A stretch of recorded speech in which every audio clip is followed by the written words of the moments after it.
Il existe un endroit sur Terre que l'humanité recherche depuis des millénaires, un lieu gravé dans la mémoire génétique de chaque être humain, un lieu où la douleur n'existait pas, où la mort était une inconnue, et où l'homme marchait et conversait avec Dieu dans la brise du soir. Nous l'appelons le Jardin d'Éden, le paradis, le berceau de l'humanité. Pendant des siècles, explorateurs, théologiens et chasseurs de trésors ont dépensé des fortunes et risqué leur vie pour tenter de trouver sa localisation géographique. Ils ont balayé des déserts, cartographié des fleuves anciens et fouillé des ruines dans l'espoir de trouver la porte d'entrée du lieu où tout a commencé. Mais ils ont commis une erreur fondamentale.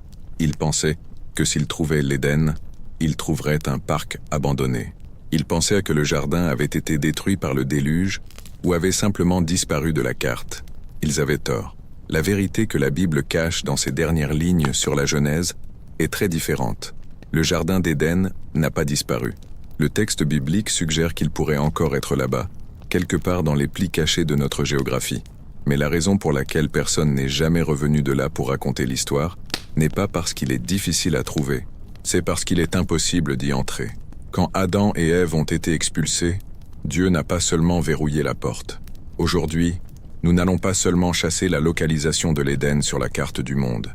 Nous allons enquêter sur ce que Dieu a exactement placé à la porte d'entrée. Préparez-vous à découvrir la vérité sur les gardiens immortels et l'arme de feu qui tourne seule, bloquant le chemin du retour à la maison.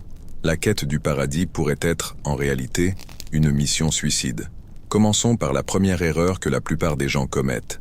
Traiter le jardin d'Éden comme un mythe, une métaphore poétique pour un âge d'or perdu. Mais l'auteur de la Genèse n'écrivait pas de la poésie. Il écrivait de l'histoire et de la géographie. Au chapitre 2, versets 10 à 14, la Bible nous donne un ensemble de coordonnées géographiques étonnamment précises, qui feraient l'envie de n'importe quel GPS moderne. Le texte dit « Un fleuve sortait d'Éden pour arroser le jardin, et de là il se divisait en 4 bras. Faites attention, le fleuve naissait dans l'Éden, et après en être sorti, se divisait en 4 fleuves principaux qui définissèrent les frontières du monde connu. La Bible nomme ensuite ces 4 fleuves. Le premier est le Pichon. Le texte dit qu'il entoure tout le pays de Havila, où il y a de l'or, et l'or de ce pays est bon. Il y a aussi du bédélium et la pierre d'onyx. La localisation exacte du Pichon est un débat ancien, mais de nombreux érudits, basés sur les descriptions des minéraux et la géographie ancienne, l'associent à un fleuve qui s'est asséché il y a longtemps, coulant peut-être à travers l'Arabie saoudite, ou même connecté au Nil dans une période prédiluvienne.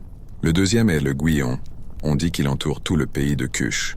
Cush est souvent traduit par Éthiopie dans la Bible, mais dans le monde antique, cela pouvait aussi faire référence à des régions en Asie, comme la zone des Kassites en Mésopotamie.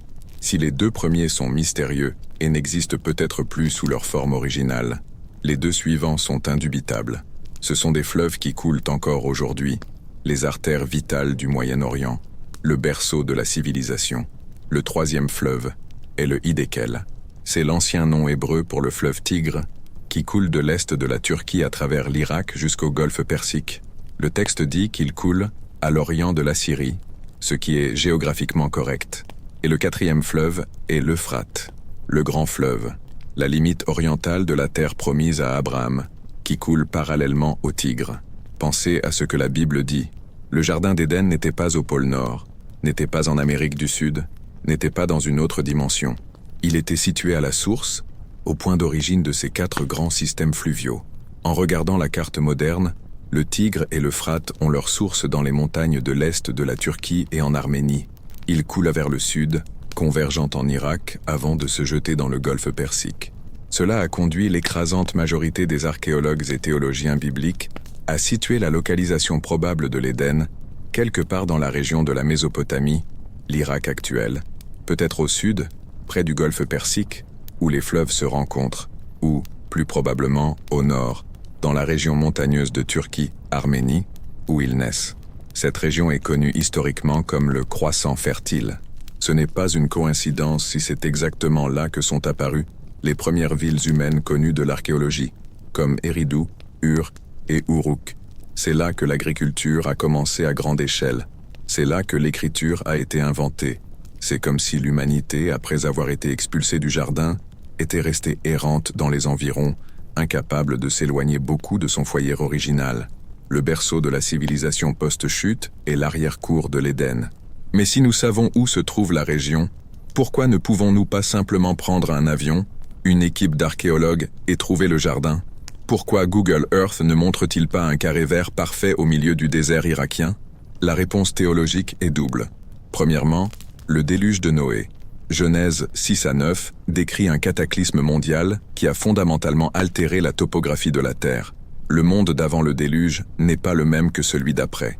Des montagnes se sont élevées, des vallées se sont effondrées, des couches de sédiments de plusieurs kilomètres d'épaisseur ont recouvert la surface originale.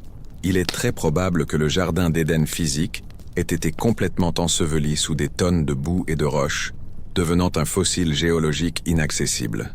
Les fleuves Tigre et Euphrate que nous voyons aujourd'hui pourraient n'être que les fleuves post-diluviens, qui suivent des cours similaires ou qui ont été nommés en mémoire des fleuves originaux par les survivants de l'Arche. Mais la deuxième raison est plus sombre et plus directe.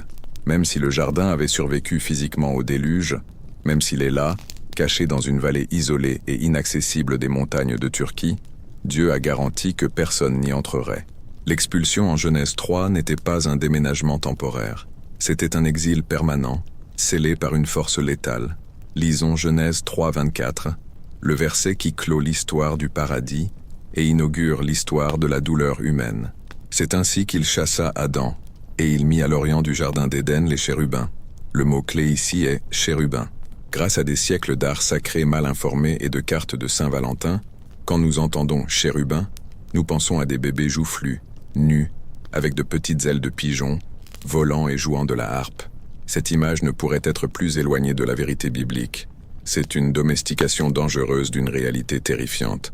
Les chérubins de la Bible ne sont pas des bébés, ce sont des monstres. Et j'utilise le mot « monstre » dans le sens original de prodige, quelque chose qui démontre la puissance divine à travers une forme qui défie la nature. Ils sont la garde d'élite de Yahweh, les protecteurs de sa sainteté. Le prophète Ézéchiel, un prêtre exilé à Babylone au XVIe siècle avec Ogis C, a eu la vision la plus détaillée et troublante de ces créatures. Au chapitre 1 et au chapitre 10 de son livre, il décrit les êtres qui soutiennent le trône mobile de Dieu.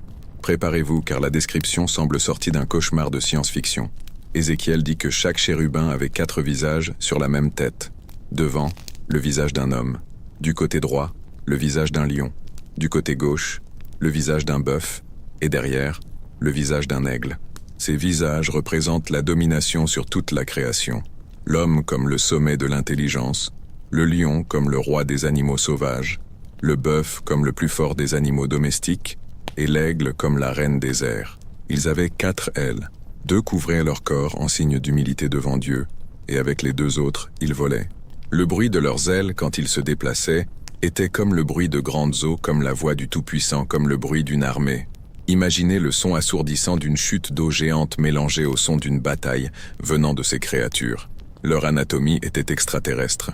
Leurs jambes étaient droites, sans genoux articulés comme les nôtres, et leurs pieds n'étaient pas humains, mais comme la plante du pied d'un veau, c'est-à-dire des sabots. Et ils brillaient comme du bronze poli ou du métal incandescent. Sous les ailes, ils avaient des mains humaines. Ils se déplaçaient comme des éclairs, instantanément, sans avoir besoin de tourner le corps, car ils avaient des visages de tous les côtés. Et à côté d'eux, il y avait des roues gigantesques, des roues à l'intérieur de roues, qui étaient si hautes qu'elles faisaient peur, et dont les jantes étaient couvertes d'yeux humains réalistes qui clignaient et voyaient tout à 360 degrés. Ce sont les êtres que Dieu a placés à la porte de l'Éden. Pas des petits anges avec des flèches en jouet, mais des chimères de métal et de feu, avec 4 visages et des yeux qui voient tout, capables de se déplacer à la vitesse de la lumière. Leur fonction là-bas n'était pas d'accueillir, c'était celle d'un blocus militaire. Ils étaient la première ligne de défense. La garantie que la sainteté du jardin ne serait plus profanée par la présence de l'homme pécheur. Rencontrer un chérubin n'est pas une expérience de paix. C'est une expérience de terreur absolue face à la puissance brute de Dieu. Si les chérubins étaient l'infanterie lourde, la deuxième partie de la défense de l'Éden était l'artillerie. Genèse 3:24 continue. Et une épée flamboyante qui tournait de tous côtés, pour garder le chemin de l'arbre de vie. Les traductions modernes adoucissent souvent cela en une épée flamboyante qui se déplaçait d'un côté à l'autre. Mais l'hébreu original est beaucoup plus dynamique et effrayant. L'expression est « Laat hachereb hamitapeket ». Laat signifie « flamme », éclat intense, ou même l'éclat de la lame d'une épée. Chereb est le mot commun pour épée ou outil de coupe tranchant, mais le terme crucial est « mitapeket ». C'est la forme réfléchie du verbe « tourner » ou « pivoter ». Cela signifie une épée qui se tourne elle-même, qui tourne continuellement, qui se révolue. Il n'est pas fait mention d'une main tenant l'épée. Elle n'est pas dans la main de l'un des chérubins. Elle est décrite comme une entité autonome. C'est une arme qui se déplace d'elle-même, une barrière de feu tournante, un vortex de lames incandescentes qui bloque le chemin. Le but est clair, pour garder le chemin de l'arbre de vie. Le mot hébreu pour garder est shamar, qui peut signifier protéger, mais aussi surveiller, bloquer, maintenir fermé. L'épée n'était pas là pour indiquer le chemin, elle était là pour couper le chemin. Théologiquement, c'est profond. L'expulsion de l'Éden n'était pas seulement une punition, c'était un acte de miséricorde sévère. Au centre du jardin se trouvait l'arbre de vie. Si Adam et Ève, maintenant dans un état de péché et de corruption, avaient mangé de l'arbre de vie, ils seraient devenus immortels dans leur état déchu.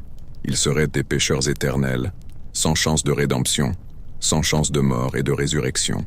Ils seraient, comme les démons, confirmés dans le mal pour toujours. Dieu a dû bloquer l'accès à l'immortalité physique pour pouvoir offrir, des millénaires plus tard, l'immortalité spirituelle à travers Christ. L'épée de feu était la barrière nécessaire entre l'homme déchu et la vie éternelle, qu'il n'était plus apte à posséder. Imaginez la scène finale de Genèse 3. Adam et Ève, vêtus des peaux d'animaux que Dieu a tués pour couvrir leur honte, le premier sacrifice, jettent un dernier regard en arrière, vers le foyer qu'ils ont perdu. Et ce qu'ils voient n'est plus le jardin accueillant. Ils voient ces créatures monstrueuses et multifacettes, les chérubins, avec leurs yeux omniscients, et une barrière de feu tournant, une tronçonneuse divine de flammes, coupant l'air à l'entrée. Ce fut la dernière image que l'humanité eut du paradis, un lieu d'une beauté inimaginable, maintenant protégé par une terreur inimaginable. Alors où est tout cela aujourd'hui? Si l'Éden était en Mésopotamie, et si les chérubins sont des êtres spirituels immortels, sont-ils toujours là? L'épée de feu tourne-t-elle encore dans une vallée isolée d'Irak ou de Turquie, invisible à nos yeux ou enterrée sous le sable? Il existe 3 théories théologiques principales sur le destin physique de l'Éden. Théorie 1. La destruction totale par le déluge. C'est la vision la plus acceptée parmi les créationnistes. Le déluge de Noé n'était pas seulement une forte pluie. C'était un événement cataclysmique qui a remodelé la croûte terrestre.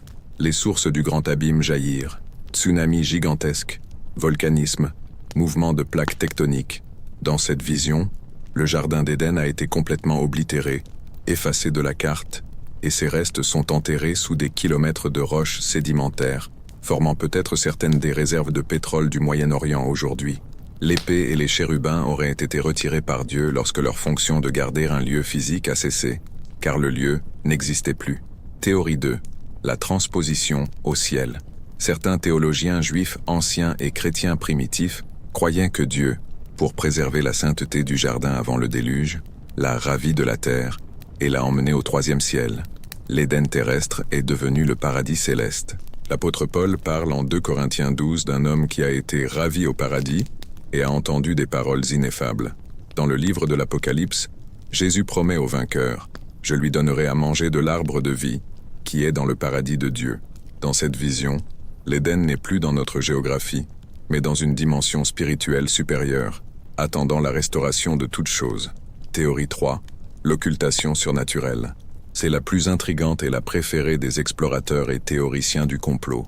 L'idée est que l'Éden est toujours sur Terre, physiquement, mais a été rendu inaccessible, non seulement géographiquement, mais dimensionnellement. Dieu a placé un voile sur lui. Les coordonnées du Tigre et de l'Euphrate pointent toujours vers la région générale, mais l'emplacement exact serait protégé par une barrière spirituelle qui le rend invisible ou inatteignable pour les êtres humains. Les chérubins et l'épée de feu ne seraient pas seulement des gardes physiques, mais des gardiens interdimensionnels.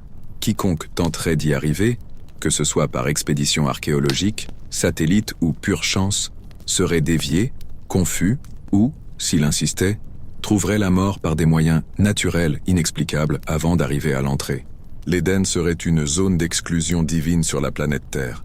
un angle mort dans notre réalité, où la présence originale de Dieu demeure encore, intouchée par la chute, gardée par des êtres qui existent à la frontière entre le physique et le spirituel.